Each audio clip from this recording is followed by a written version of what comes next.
Nice to meet you. I'm trying to understand a little bit textile industries.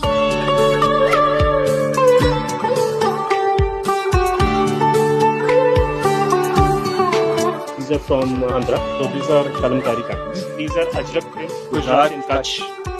This is Jamdani from West Bengal.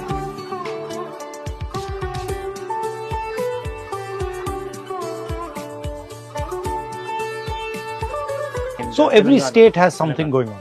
So every 100 kilometers there is something. Different.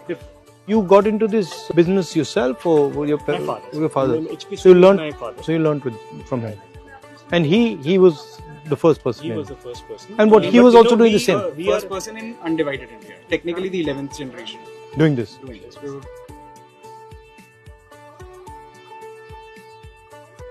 This is man-made or this is natural? No, natural. These are all 100% cotton. premium cotton. All cotton. This is 100% lawn. cotton. This is lawn. This doesn't feel like cotton at all. कि Karachi lawn Hmm. ये वो lawn है but वो India से जाती है. अच्छा. Because India produces the India produces the largest finest, amount of cotton in the world. And apparel textiles is something that India has always been strong at. Romans used to buy muslin from India and boast about it, right? जो chintz है, जो आज इसको आप देख रहे हो, this is chintz print. This was taken to France, named chintz. Actually, India का था.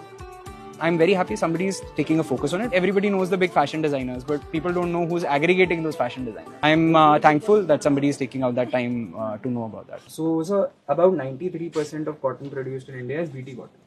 BT cotton is from a strain of cotton that was produced by Monsanto. Yeah. Okay. And 93% Monsanto का cotton है. जितनी बार हम cotton का बीज बोते हैं इंडिया में, उतनी बार हम US को पैसा देते हैं. Our native strains are dead. How much money goes to the US because of this BT cotton? Couldn't say. But 95% production is.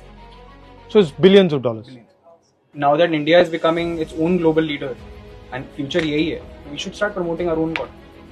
Not that cotton strain from That outside. is the thought process. अगर ये हो तो और better होगा. Then we have variety of cotton. And Kala cotton requires like getting 70-80% less water than it. आज सबसे बड़ी समस्या ही पानी. जैसे मैंने बताया कि BT cotton is cotton from outside of India, right? वैसे similarly all certifications governing जो हमारी factory को govern करते हैं are from outside of India. Every single time we get a certificate or a factory gets a certificate, money is going directly out of India. Government could technically make a self-governing certification body.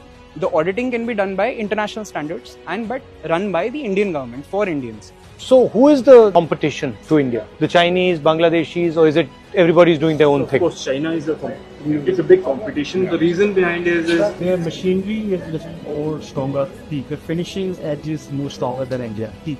So that is the reason they do.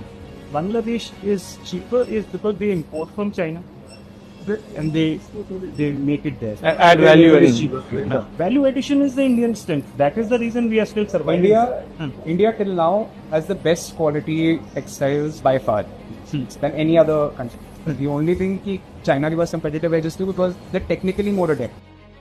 And the scale, theirs is bigger or is the same?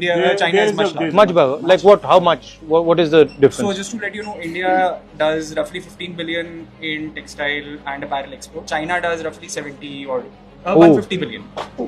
10 times. So to India mein, one of the issues is that the supply chain is very scattered. China mein it is all vertical. The one floor is doing dyeing, one floor is doing weaving, one floor is doing yarn cutting. Right. And here, if you want to do dyeing, you got to go somewhere else. Because इतना बड़ा infrastructure है नहीं. So you're talking about like a big textile zone. Zones should be the proper zones जहाँ पर सारी चीजें मौजूद, not just one. Due to हमारी लैंड भी जो बहुत महंगी होने की वजह से हमारे जो इंफ्रास्ट्रक्चर्स हैं वो प्रॉपरली बड़े डेवलप नहीं हो पाते हैं बिकॉज उसकी कॉस्ट फैक्टर्स लैंड की वजह से ही जो है फंडिंग बहुत ज़्यादा टाइट हो जाती है. सो अगर हम इंफ्रास्ट्रक्चर प्रोवाइड करा पाएँ प्रॉपर जो हो रहे हैं लेकिन उसमें इंफ्रास्ट्रक्चर में वर्टिकल सेटअप्स की ज़रूरत है. वर्टिकल सेटअप्स की ज़रूरत है कि उसी जोन में right from fiber to product अगर बने तो हमारे कॉस्ट फैक्टर्स पे भी फर्क आ सकता है. How many people are working in this? In hours In India? Massive. मतलब कितने? What? Odds. You can imagine if it's a pretty after yeah, it's Biggest. second largest economy. And what are your comments on the different parts of the value chain?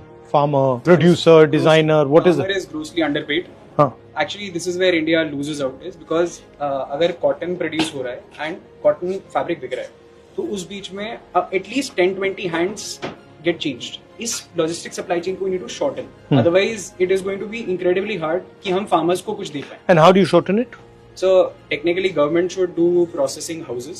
The same idea you're saying. Put it all together. Okay. Thank you very much. Lovely to see you. Thank you, ma'am. Thank you. Nice to meet you. Thank you so much. Yes. Our hope is that of course the voices get heard and practical things get implemented. हमारे पास integrated structures को support मिले. हमारे जो textile industry है वहाँ पर R&Ds के लिए, रिसर्च एंड डेवलपमेंट के लिए कुछ हेल्पिंग सेंटर्स हों, जैसे गवर्नमेंट की तरफ से टेस्ट ऑफ द मशीन्स हों, वो सपोर्ट लेवल गवर्नमेंट लेवल चाहे स्टेट गवर्नमेंट या सेंट्रल लेवल से दें, वो इंडस्ट्री वहाँ पर बहुत अच्छे से फल फूल सकती है. So I'm glad that somebody is making and taking out that effort, and hopefully that can result in a better future for apparel and textiles in India.